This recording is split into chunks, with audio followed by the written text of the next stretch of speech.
आप सभी साथियों को सबसे पहले जो है वो बहुत बहुत नमस्ते और अभिवादन करता हूँ।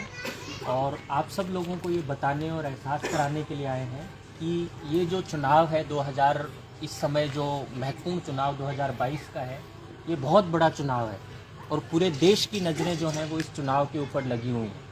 और जो पिछले 70 साल के अंदर जो राजस्थान के अंदर जो व्यवस्था बनी हुई है, इसकी व्यवस्था बीजेपी और कांग्रेस की व्यवस्था, और बीजेपी और कांग्रेस के अंदर कौन लोग हैं जो इन पार्टियों को चला रहे हैं।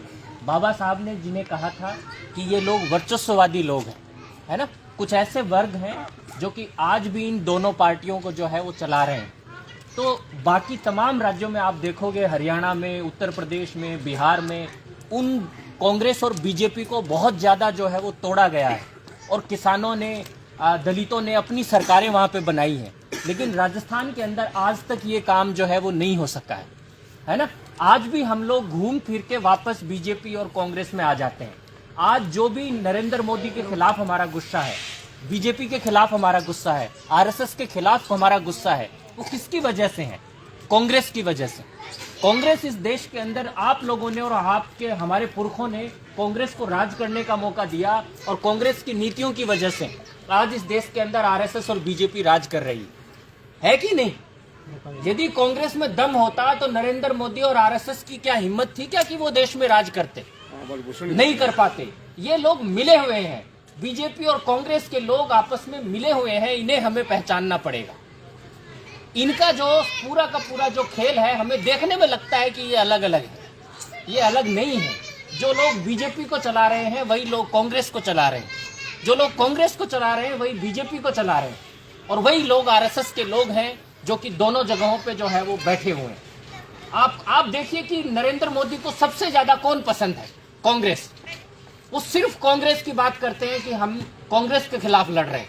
वो छोटी पार्टियों की बात नहीं करते हैं, वो जो प्रदेशों के अंदर जो पार्टियां हैं उनकी बात नहीं करते हैं, क्योंकि उनको पता है छोटी पार्टियां बीजेपी को खत्म कर देंगी। उन्हें मालूम है कि लालू प्रसाद यादव और दूसरे तमाम के तमाम जो मायावती और दूसरे तमाम लोग हैं, हनुमान बेनीवाल जैसे लड़ाके हैं, वो बीजेपी को खत्म कर देंगे। इसलिए उन्हें हमेशा पसंद है कि कांग्रेस और बीजेपी मिलकर राज करते रहें। 5 साल है, 5 साल है, ये कर ले। आज आप लोगों ने देखा कि इस प्रदेश के अंदर लंपी वायरस हुआ है ना। ये लोग जो बड़े बड़े भक्त बनते हैं, नरेंद्र मोदी क्या इस प्रदेश के अंदर, राजस्थान के अंदर क्या लंपी वायरस को महामारी घोषित नहीं कर सकते थे? नरेंद्र मोदी के पास देश का खजाना है, क्या वो किसानों के लिए मुआवजा नहीं दे सकते थे? क्या अशोक गहलोत नहीं दे सकते थे? क्या किसानों का कर्जा माफ नहीं हो सकता था? क्या बेरोजगारों के लिए कोई अच्छी नीतियां नहीं बन सकती? आज भी जो है वो पिछले 70 साल के इनके शासन के बाद राजस्थान देश के 10 पिछड़े राज्यों में है। कौन से 10 पिछड़े राज्य देश के, जिनके अंदर शिक्षा नहीं है, जिनके अंदर अस्पताल नहीं है, जिनके अंदर नौकरियां नहीं है, जिनके अंदर कोई नीतियां नहीं है, उन 10 पिछड़े और गरीब राज्यों के अंदर राजस्थान के लोग। ये किसने बनाया है? ये बीजेपी और कांग्रेस ने बनाया है। आज दोस्तों ये मौका है, राजस्थान के अंदर हम लोगों ने, दलितों, पिछड़ों, किसानों ने एक पार्टी बनाई है, हनुमान बेनीवाल साहब ने एक पार्टी बनाई है, और ये मौका है कि हम लोग इन 70 साल की इनकी जो आरएसएस, बीजेपी और कांग्रेस की व्यवस्था है, इसको उखाड़ के फेंक दे। आज मौका है जागने का, कुछ करने का। और आप लोगों ने देखा कि हमारे साथ सीनियर लीडर सीताराम नायक जी बैठे हुए हैं। सुजानगढ़ में जब उपचुनाव हुआ, हनुमान बेनीवाल जी और राष्ट्रीय लोकतांत्रिक पार्टी ने सीताराम नायक जी को उम्मीदवार बनाया। सीताराम नायक जी ने 35,000 वोट हासिल किए। पिछले कई सालों के अंदर नायक समाज से पहले लीडर है जिन्होंने 35,000 वोट लाके जो है वो नायक समाज की जो है, समुदाय की जो है, पूरे प्रदेश के अंदर एक धमक स्थापित की। आज माने हुए और जाने हुए नेताएं आप लोगों के गांव में आए। आज ये समीकरण इस प्रदेश के अंदर बनाने की कोशिश हो रही है कि इस बीजेपी और कांग्रेस के राज को तोड़ा जाए। इनको बताया जाए कि आप ही लोग राज नहीं करेंगे। इस प्रदेश का गरीब, आम आदमी, किसान आदमी, पिछड़ा आदमी, उसको भी राज करने का मौका मिलना चाहिए। सीताराम नायक भी जो है वो विधानसभा के अंदर पहुंचने चाहिए। इस समीकरण को बनाने के लिए दोस्तों आप लोगों से गुजारिश है कि इस मौके को समझिए। ये चुनाव सिर्फ एक विधायक की सीट का चुनाव नहीं है, ये चुनाव 2023 का चुनाव है। यहाँ से जो रास्ता निकलेगा वो रास्ता ही 23 के अंदर बनेगा। इसलिए यदि इस प्रदेश के अंदर हमें लोगों को, हमारे गांव देहात से छोटे छोटे हमारे जैसे लोग, हम लोग आज दिल्ली से पढ़ के आए हैं, कुछ करना चाहते हैं, कुछ हम लोग जानते हैं कि हमारी तकलीफ क्या है, हम लोग गरीब किसानों के बेटे हैं। इसलिए आप लोगों से गुजारिश कर रहे हैं कि ये जो इनकी 70 साल की व्यवस्था है इसको खत्म करो, इसको तोड़ो और अपने लोगों को मजबूत करिए। सीताराम नायक जी को मजबूत करिए, किसानों को मजबूत करिए, पिछड़ों को मजबूत करिए, युवाओं को मजबूत करिए और कुछ क्रांतिकारी और कुछ देश के लोगों को बताइए कि राजस्थान के लोग भी जाग चुके हैं। काशीराम साहब ने उत्तर प्रदेश में सरकारें बनाई, तमाम लोगों ने अलग अलग जगह सरकारें बनाई। आज हम लोगों के पास मौका है, हमारी पार्टी है, हमारे अपने लोग, हम लोग मिलकर ये कोशिश कर रहे हैं कि हम लोग जो है वो कुछ अच्छा करें।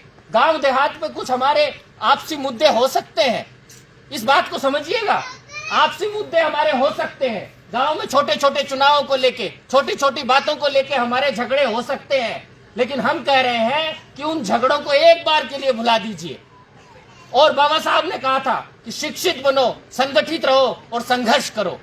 इसलिए आप लोगों से ये गुजारिश है कि छोटी बातों को भुला दो और जो है वो संगठित होके, एकजुट होके इस समय इस आरएसएस, बीजेपी और कांग्रेस के राज को खत्म करो।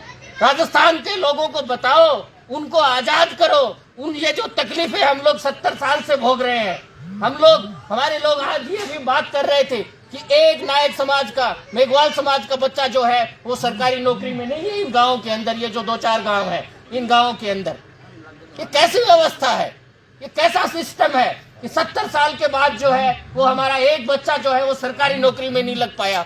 ये किसने किया है?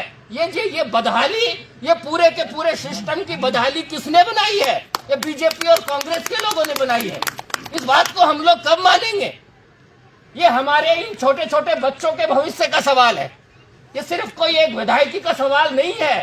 ये बात इस बात की है कि इस आरएसएस, बीजेपी और कांग्रेस के राज को तोड़ा जाए, इनको खत्म किया जाए और इस प्रदेश के अंदर किसानों, मजदूरों, दलितों, पिछड़ों का राज स्थापित किया जाए। ये होना चाहिए कि नहीं होना चाहिए? होना चाहिए। इसके लिए आप लोगों से गुजारिश करने आए हैं, आप लोगों से विनती करने आए हैं कि इस मुद्दे को आप लोग समझें, इस समीकरण को बैठाएं और छोटी बातों को भूल जाएं और बड़ी लड़ाई की तरफ फोकस करें। सीताराम नायक जी, लालचंद मूर्ति जी, ये बहुत सरल लोग हैं, सीधे लोग हैं, आप जैसे, हमारे जैसे लोग हैं। इन लोगों को जब ये विधानसभा में जाएंगे, इन्हें पता है कि आपकी तकलीफ क्या है, क्योंकि ये आपके बीच के लोग हैं, आपके बीच रहने वाले लोग हैं। ये जब जाएंगे तो कुछ करेंगे, आपके लिए लड़ेंगे, लेकिन इनको भेजना पड़ेगा। और भेजने के लिए आज राष्ट्रीय लोकतांत्रिक पार्टी जैसा एक विकल्प हमारे पास है। इसलिए आप लोगों से गुजारिश है कि इस मौके को समझिए और एकजुट होकर जो है वो बोतल के निशान पर राष्ट्रीय लोकतांत्रिक पार्टी को वोट दीजिए। इतनी सी गुजारिश आप लोगों से करने आए हैं। और हमारे वरिष्ठ साथी, सीनियर साथी सीताराम नायक जी हैं, मैं उन्हें आमंत्रित करूंगा कि आप भी आएं और महोदय अपनी बात कहें। बहुत बहुत धन्यवाद साहब।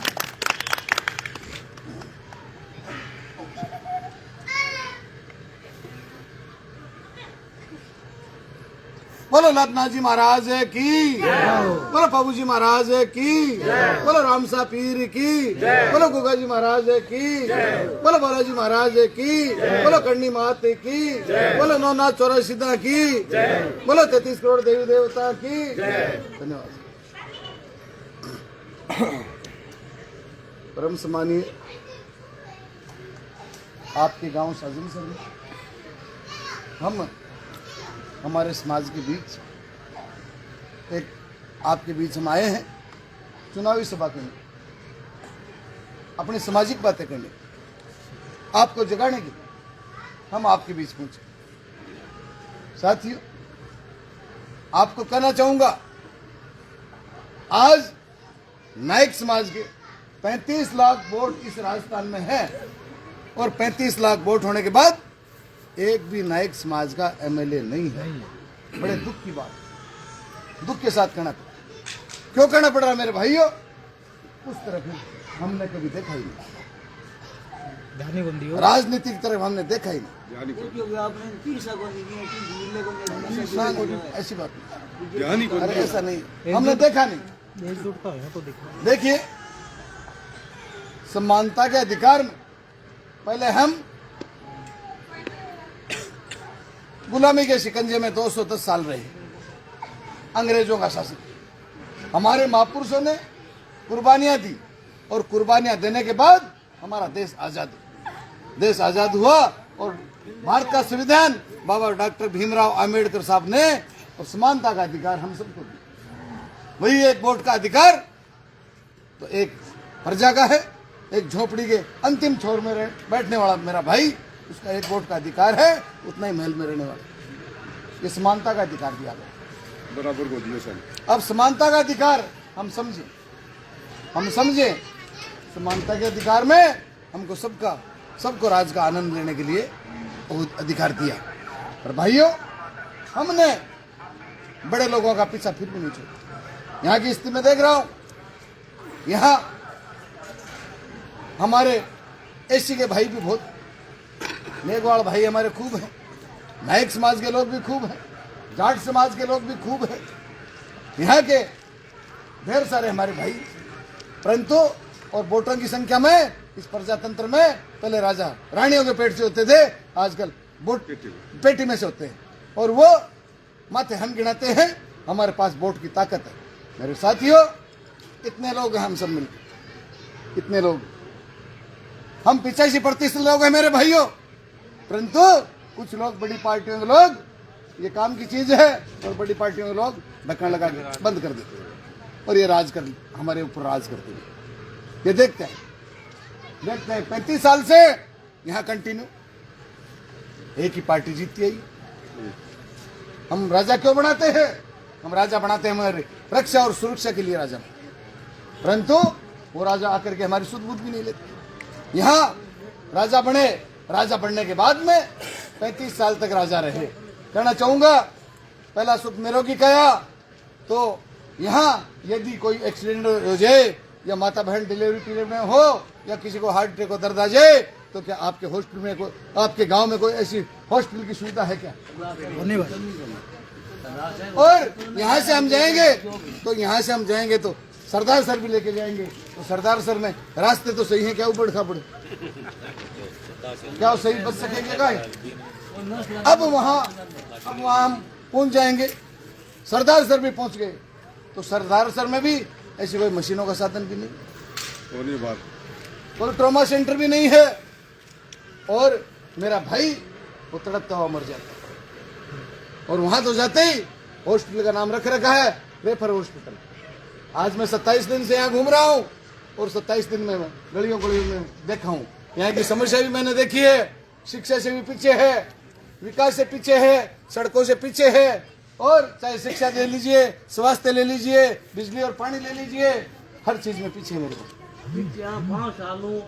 जबकि वो राजनीतिक में पीछे है, जबकि हमारी इतनी संख्या होने के बाद और कांग्रेस भारतीय जनता पार्टी वाले हमारे लोगों को टिकट क्यों नहीं दी?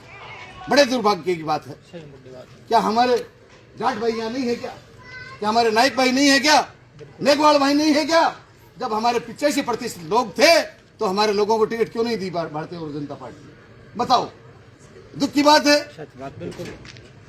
हमें जागना होगा, हमें उठना होगा। कल एक स्पीच में एक भारतीय जनता पार्टी के बड़े नेता ने कहा, बोले हनुमान के पीछे आप राम को मत मार देना। भाइयों, राम कैसे? राम तो आप सबकी जन आत्मा में राम है। जब ये निकल जाएगा तो ये ढांचा है जो लेट जाएगा, ये ढीला हो जाएगा। राम तो अपनी आत्मा में, राम को कहां से मार सकते? राम सरदार सर की जनता है और ये रावण के मुखटे पैर करके और ये लोग जो घूम रहे हैं आपको आज तक गुमराह करते आए, इनको परास्त करने के लिए हनुमान आ पहुंचा मेरे भाइयों आपके बीच में। आपका भाई, आपका साथी, आपका लाडला।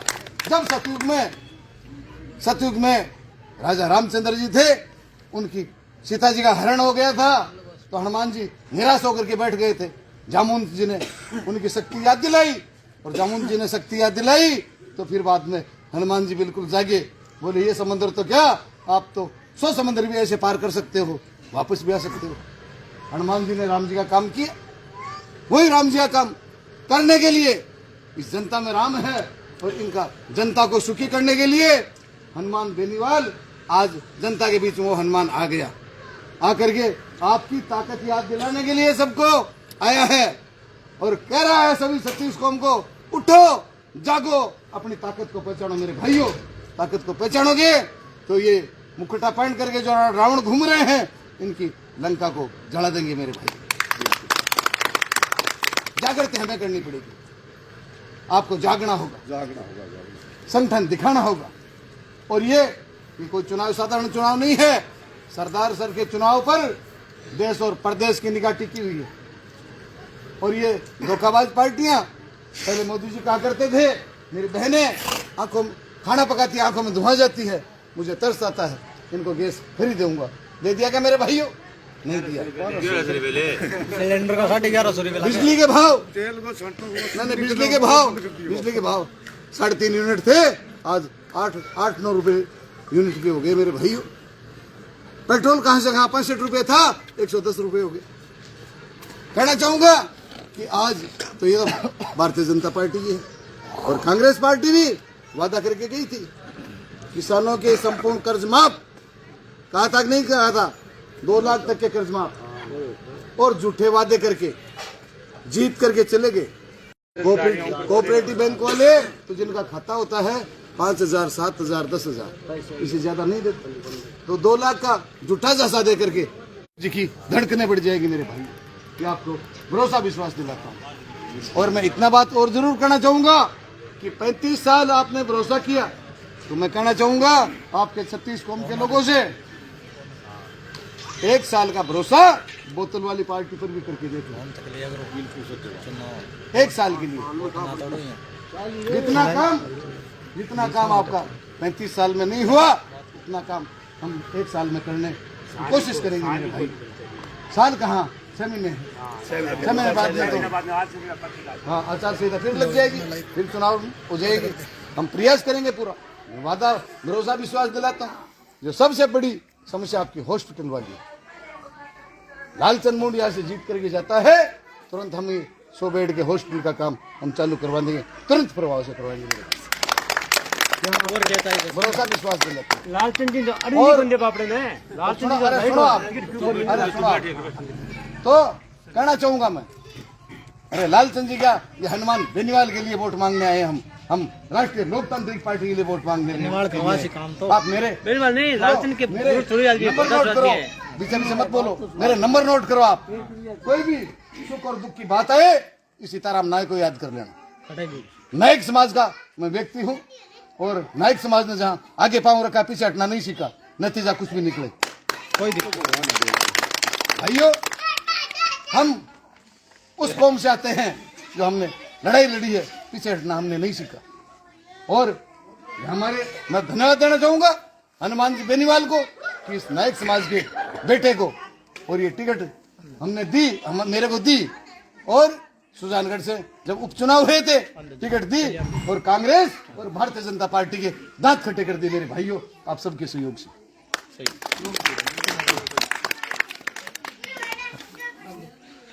उन्होंने पार्टी बनाई है, आपके पास दूसरा विकल्प पहले नहीं था, दुखी आप सब हो, पर ये विकल्प नहीं था। आप कांग्रेस से दुखी होते तो भारतीय जनता पार्टी को वोट देते, आप भारतीय जनता पार्टी से दुखी होते कांग्रेस को वोट देते।